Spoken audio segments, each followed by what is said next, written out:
Imagine a father of a small child. He tells a child when to go to sleep. He tells a child when to wake up. He organizes the events of the child's life. He tells a child when there's a holiday or a special occasion that the family likes to celebrate.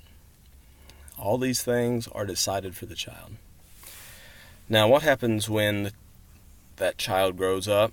Maybe he's 18 years old and started college, and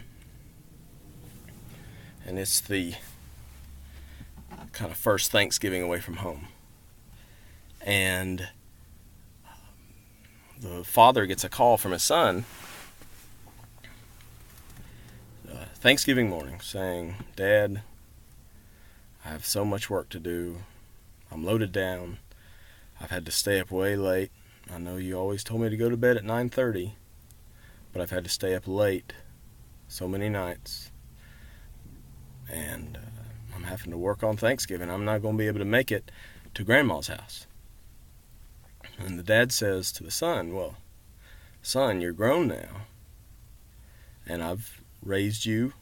I've set a good example for you to follow. I've taught you what's important, and I trust you to make a good decision. So if you can't make it, we'll miss you, but we'll understand, because you're not under my rules anymore." Now,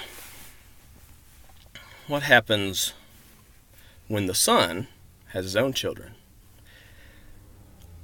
Now, he might take it to heart. The father said, "You're not under my rules anymore."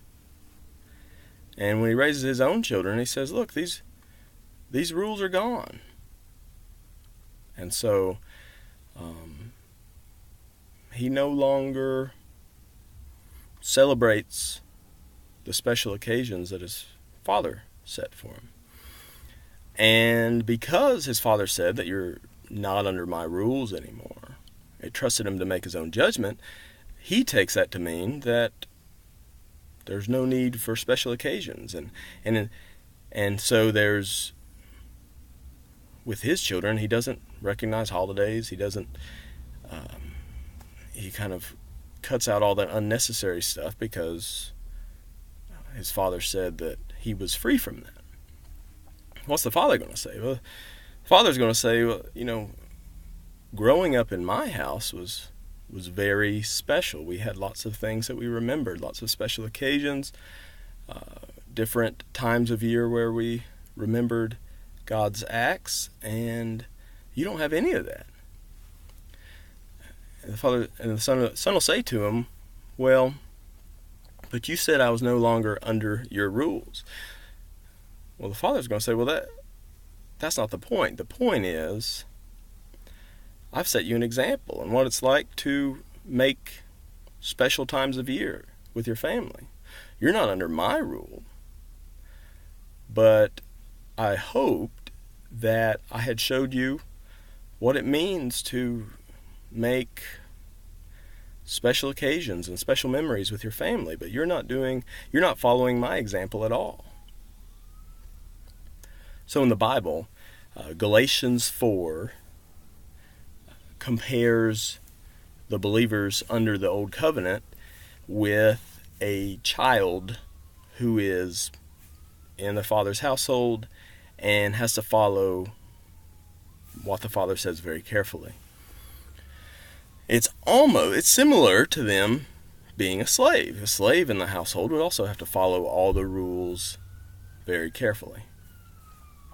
The difference being that when the son grows up, he is able to, he doesn't have to obey and or arrange his life around the father in the same precise way. Once the child grows up, the father trusts that child to have learned his lessons from the father's rules and to have sound judgment because he's learned those lessons. And so I think the mistake that gets made by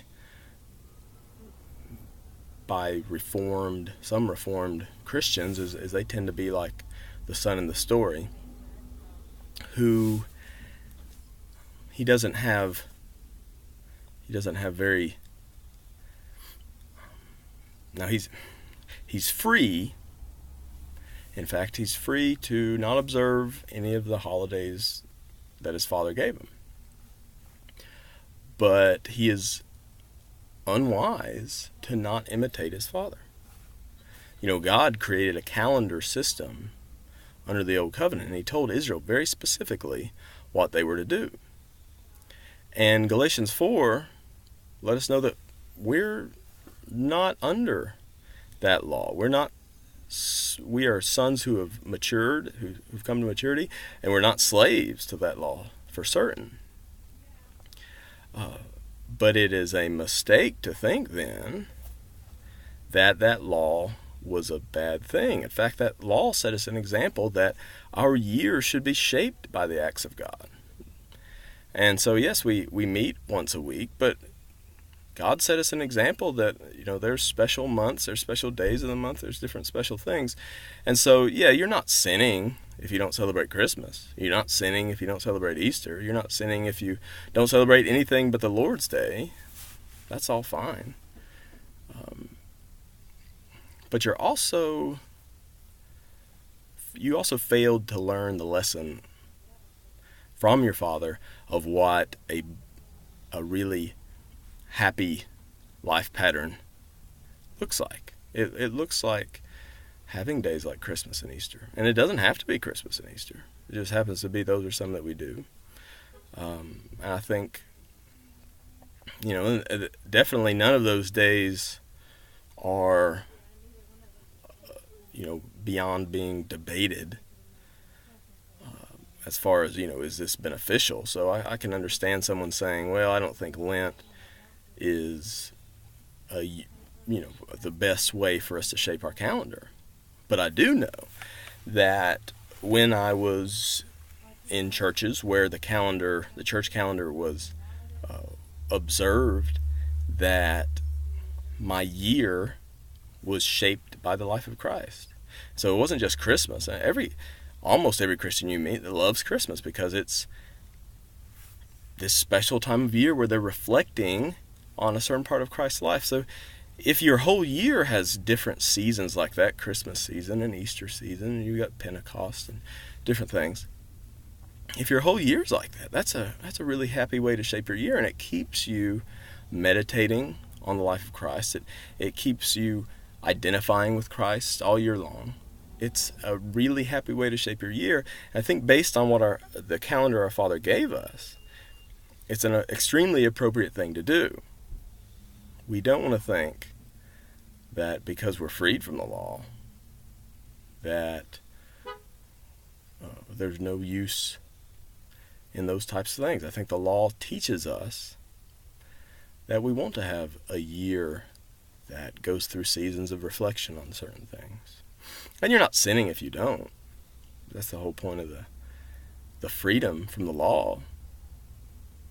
But it is, the law was not bad. The law was restrictive, extra restrictive for as a parent would be with a small child. They're telling them everything they needed to do. But when we reflect on the law, we see what maturity looks like. We get an example of how what the things that our Father considers good and valuable.